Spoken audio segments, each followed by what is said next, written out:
Our next speaker is nationally recognized for his expertise on identity theft and financial crimes. He has worked with the LAPD, American Express, and governmental agencies such as the ATF, FBI, and Homeland Security. Ladies and gentlemen, please welcome Robert Rebhan. Not too long ago, I was driving through the heartland. I was going to North Platte, Nebraska. And I stopped for a cup of coffee off the highway at a country gas station. And as I was leaving with the coffee, there was a rack of brochures next to the door. And the headline, the title on one of the brochures, caught my eye. It was "Beware When You're in the Woods." Now, I'm a woodsy guy. I like to fish and I like animals. And it interested me, and I grabbed one of the brochures. And I was thinking in the back of my mind, this is about ticks and Lyme disease and maybe don't disturb the spotted owl. I read the brochure later, and I was stunned. I shouldn't have been, but I was stunned. It was a warning to the people of Nebraska. When you're walking through the woods, enjoying the countryside, use caution because you may walk up on a drug lab, a crystal meth lab. And now, just like the old days when people guarded the old stills with guns, you still have people with guns guarding these meth labs, only now they're drug-crazed cons with guns. And where you have crystal methamphetamine, you have check and credit card fraud. They go hand in hand. The solution to identity theft is multifaceted, and it involves social change and education. And some of what the federal and state governments have come up with, I call David Copperfield laws. They're laws that create the illusion of protection, but in truth have little impact on the problem. Breach notification laws have desensitized America. We're constantly hearing about them, the theft of a laptop or some database taken from a business. And it really has desensitized people to the point where they're not even responding to it now. And I talk to these people. They get breach notification notices. They are not responding to it by pulling their credit reports. And data protection, encryption, and mandates on the private sector. Important? Yeah, but how important? Richard Skinner, the Inspector General of Homeland Security, he recently presented the government with a State of the Cyber Affairs report. And I have a summary of the report. This is it. This report declares that the federal government, Homeland Security, cannot protect any data from any hacker. In LA County, like other cities, the sheriff is screaming, I don't have the funds to comply with federal law. I need funds to keep these prisoners in jail longer so they can do their sentence. But they're told, the sheriffs are told, you can't have the funds. Sorry. So they release these prisoners out into the street, threatening the community again. In Los Angeles, at the same time I'm reading about the sheriff fighting for funds, I'm reading about the mayor going to China, to our sister city in Beijing, where he purchased 3 golden monkeys for $1 million. Didn't carry the monkeys home. This is a couple years ago.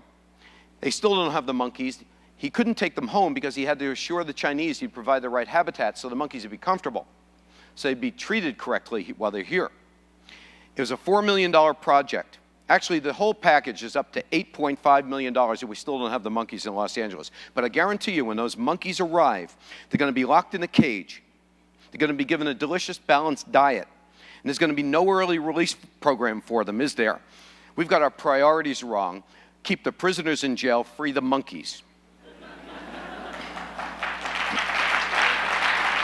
One of my first informants on the job, I arrested for forgery. And this is a guy who used to get credit cards from the pimps and prostitutes in Hollywood. And he would iron out a couple of the cards to make them flat blank cards again. He would erase the black ink or tipping off the card, and now he had blanks to work with. And he would take a razor blade, and he would shave numbers off stolen cards, and then super glue them on the flattened out card so that the sequence of numbers would be active accounts, and he would present those to merchants in Hollywood or in Los Angeles, and he would purchase or get services in somebody else's name. He was an early identity thief, and of course these would be hand-keyed transactions, or the merchants or business people would phone to get approval codes on those transactions. Now, I mentioned that first informant was cutting up the credit cards. Well, they don't have to do that today. A criminal just puts in an order over the internet, and a couple hundred perfectly designed counterfeit cards will be airborne express to their home. And I'm fascinated by how technology has caused this crime to morph, and the fact that it's now global. Third world governments, developing nations, turn a blind eye to their criminals probing the U.S. for vulnerabilities. And it's like the U.S. is now a pond full of victims.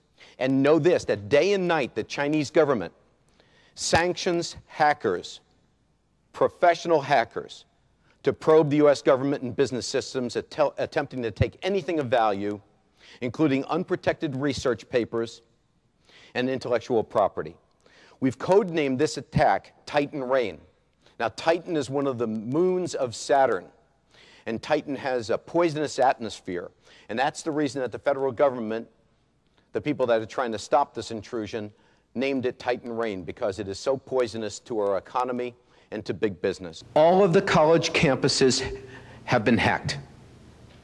And I'm here to tell you that I had an informant who's from Europe who told me that this information, everybody thinks, well, what are they going to do? They're going to get college students identifying information. So what? They get social security numbers? These college students are broke.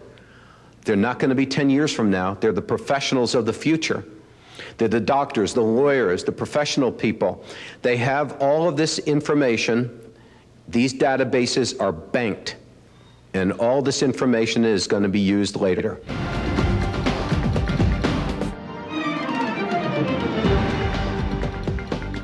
All right, let's open it up. Yeah, how safe is it to bank online? You know, it took me about 2 years after the frenzy about paying your bills online and so on. How safe is that? Well, it's a double-edged sword. People say that if you're doing online banking, you're probably going to resolve a problem quicker. You're going to be able to see that somebody's tapped into your account. Right, because you can track the transactions. That's right. And so on. Now, the flip side of that is that criminals from other countries download Trojan horses into our computers. And these Trojan horses will capture all keystrokes, all your banking information, passwords and PINs. Your computer doesn't know it's there. You don't know it's there. And its sole purpose is to collect financial information. And then it's packaged up and sent in the form of a file back to the criminal that downloaded it. Then they have this financial information about your bank account. They create a demand draft, and they'll suck up all the money that's in your account. And if you have as overdraft protection the savings account, they pierce right through the checking account into the savings account, and they'll strip all your money away.